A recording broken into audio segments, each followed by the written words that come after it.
Anaknya Sugeng, si Rita, malah sakit berat.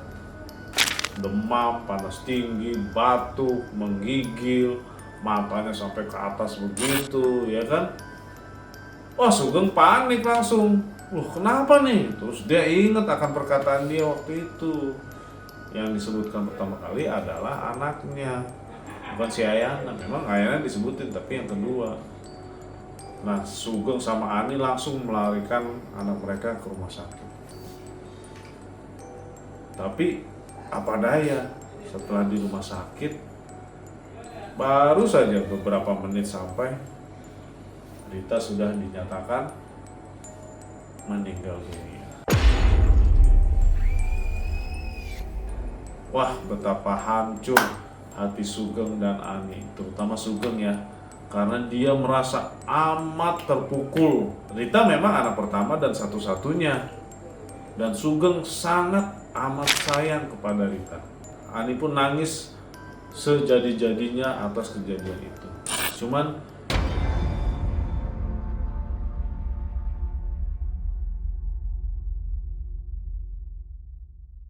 halo teman TK, kembali lagi bersama saya Ian. Hari ini saya kembali akan membawakan kisah horor dan misteri yang tentunya sudah ditunggu-tunggu oleh teman kakak ya. Kisah ini terjadi pada tahun 2018 dan berlangsung di daerah Jawa Barat. Narasumber pengirim cerita bernama Cepi. Seperti apa kisahnya? Sebelum saya kisahkan, lihat satu ini yang mau lewat.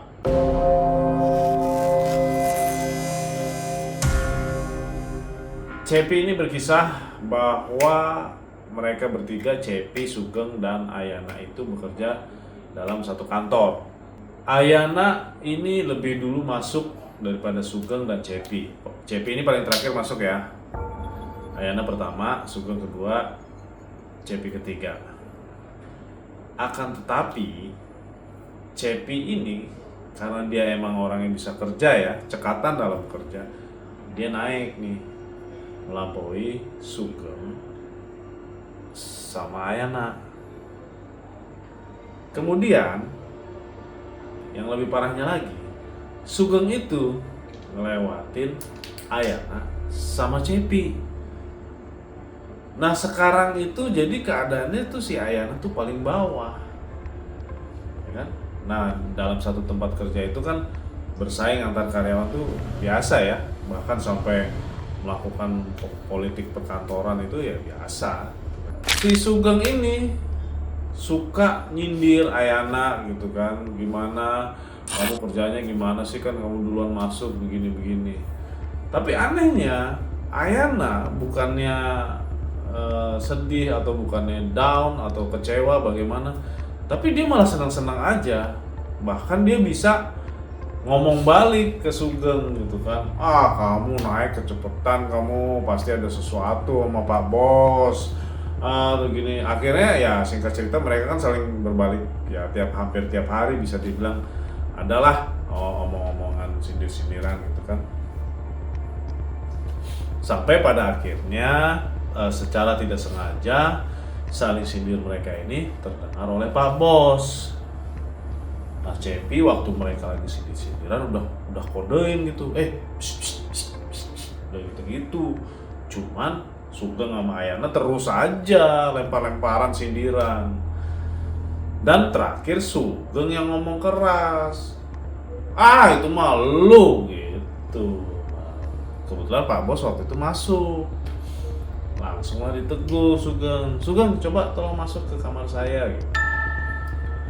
Entah apa yang terjadi di dalam, tiba-tiba Sugeng keluar dengan muka yang merah. Wah, gua kena SP1 cuy. Wah, kenapa emangnya? Iya, gara-gara tadi ngomong teriak begitu. Ternyata si Ayana itu saudaranya Pak Bos. Dia dikasih amanat sama orang tuanya, dititipin. Sana aja kerjanya kayak begitu, tapi ya gimana ya gitu. Cepi yang mendengar hal itu kan kaget ya. Ternyata Ayana nih bukan orang sembarangan di kantor. Pantesan aja kerjanya santai, terus gampang dilewatin oleh mereka berdua dalam waktu singkat. Tapi kok dibelain mati-matian sama Pak Bos. Nah, singkat cerita, ketika mereka pulang ke rumah Sugeng, kan Cepi sering main ya, karena memang kebetulan rumah mereka berdekatan. Ketika itulah Sugeng tuh merasa kayak sakit hati, karena ya memang posisi dia sudah lumayan ya di kantor, di atasnya Cepi sama Ayana. Tapi dia nggak terima dikenain SP1, karena kalau udah SP1 kan ya pasti nanti ada SP2, SP3 kan. Dan biasanya itu ya tahu sendirilah teman kakak, jaraknya itu nggak lama gitu kan. Nah kemudian Sugeng pun bercerita seperti itu. Aduh, saya takut nih, gimana nanti makan apa anak istri saya. Ya Cepi cuma bisa bilang, ya gimana Geng, aku juga prihatin sama kamu. Cuman ya mau gimana lagi, orang udah kejadian kamu kena SP1. Sugeng pun terdiam sejenak gitu kan. Dia mikir. Pi, gimana kalau misalnya kita santet aja itu si Ayana, dia mati. Jangan ngomong gitu kamu Geng, jangan sembarangan ngomong. Habis sakit hati banget saya. Masih Cepi ini, ya udah gini deh, saya cari tahu. Tapi ini kamu aja ya, saya nggak mau ikut campur ya. Ya udah, nggak apa-apa.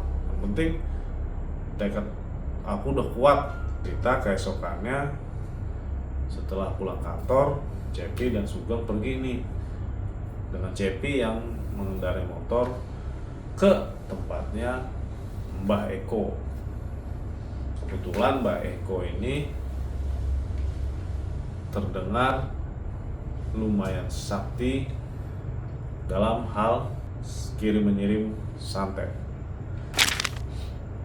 Ya Cepi sama Sugeng berangkat ya dari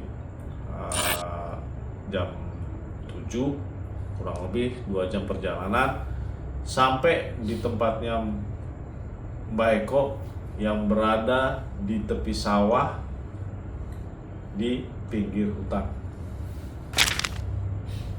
Kemudian Sugeng dan Cepi pun masuk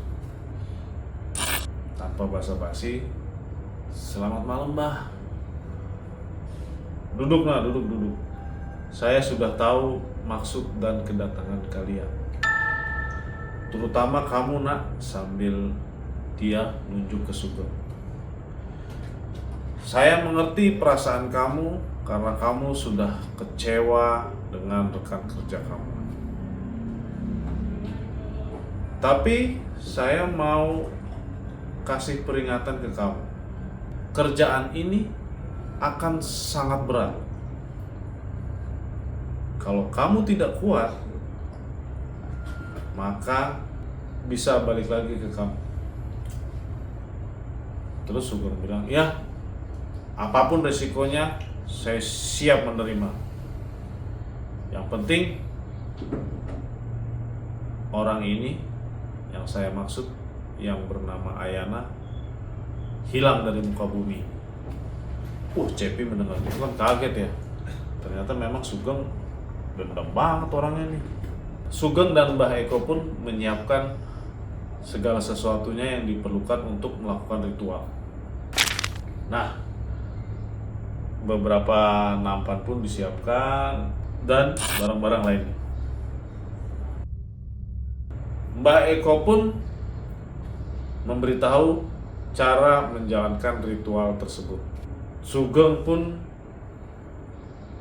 harus bermeditasi selama 3 hari 3 malam. Dan Mbah Eko memberitahu, apabila nanti ada sosok makhluk besar yang berkata, siapa yang akan kamu kirimkan kepada aku? maka orang pertama yang ada di dalam pikiran kamu itulah yang akan menjadi sasarannya. Baik Mbah, orang pertama, nama pertama. Ingat ya teman kakak ya, ini orang pertama, nama pertama. Jadi nggak boleh salah ya, namanya harus yang pertama. Kemudian ritual pun dilaksanakan ya. Nah setelah ritual dilaksanakan, kebetulan pada hari itu entah kenapa itu Sugeng itu merasa capek banget. Karena dia memang habis itu lemburan ya, habis lemburan dia langsung melakukan ritual. Nah capek banget, dia kangen banget sama anak dan istrinya.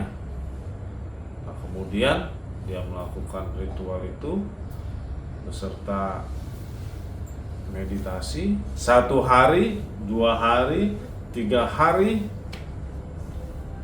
Sugeng mulai berpikir nih, nggak mungkin lah ini buktinya udah 3 hari nggak ada yang datang, malah udah inilah kedinginan. Nggak lama setelah Sugeng berpikir seperti itu, tiba-tiba aja ada suara dentuman keras. Dum. Sugeng pun kaget ya.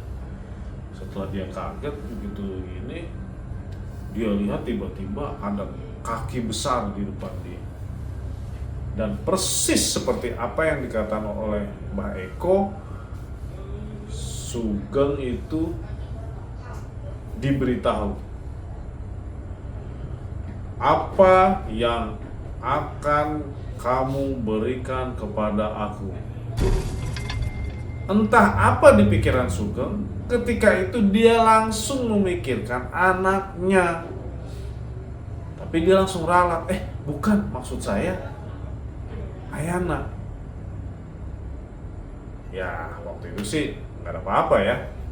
Jadi ketika dia mikirin anaknya, nama anaknya, terus kemudian dia dalam hati bilang bukan, terus kemudian dia sebut nama Ayana, ya nggak ada apa-apa yang terjadi.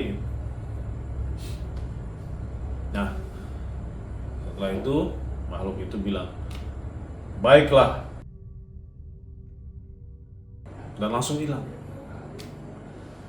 Nah selesai ritual itu, tapi tetap Sugeng bilang sama Mbah Eko, Mbah tadi saya nyebut nama pertamanya anak saya, bukan musuh saya, apakah itu nggak apa-apa Mbah?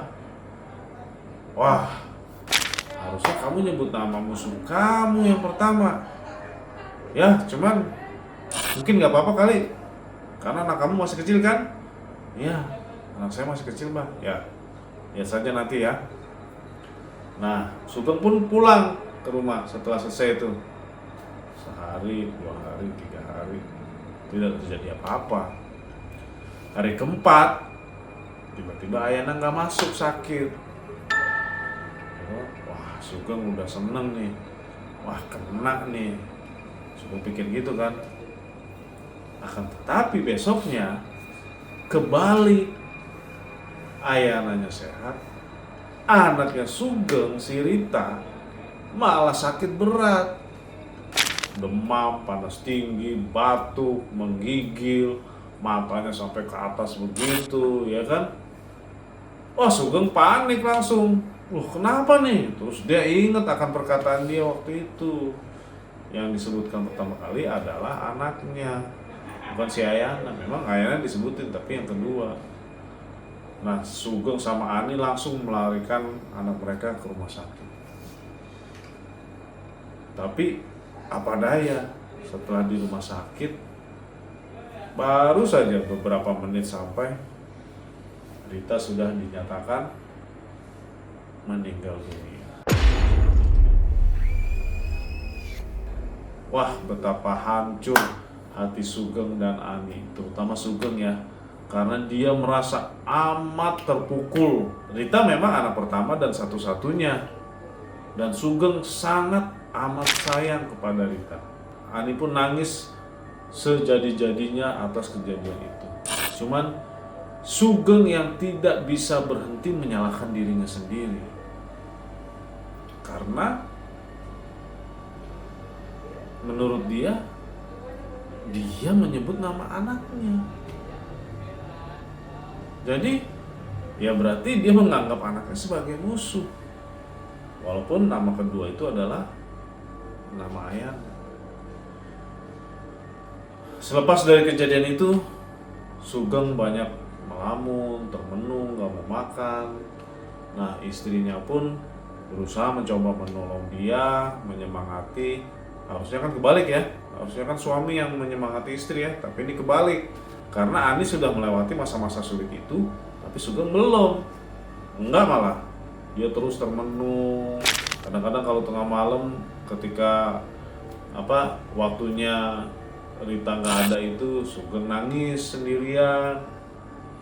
Sampai pada akhirnya setelah 3 bulan, Sugeng memang benar-benar tidak bisa mengenali dirinya sendiri. Bahkan ya tidak berperilaku seperti manusia pada umumnya lah. Cuma duduk aja, tengah malam nangis, terus teriak-teriak. Ya akhirnya Sugeng mau gak mau dipasung. Ya itulah barusan kisah yang dikirimkan oleh Cepi. Pesan moral yang bisa disampaikan di sini adalah jangan pernah sekali-kali mencelakai anggota keluarga kita, walaupun kita punya musuh. Buat teman kakak yang mempunyai kisah yang ingin dibagikan, silahkan menghubungi nomor dan email di bawah ini. Terima kasih sudah menonton video ini.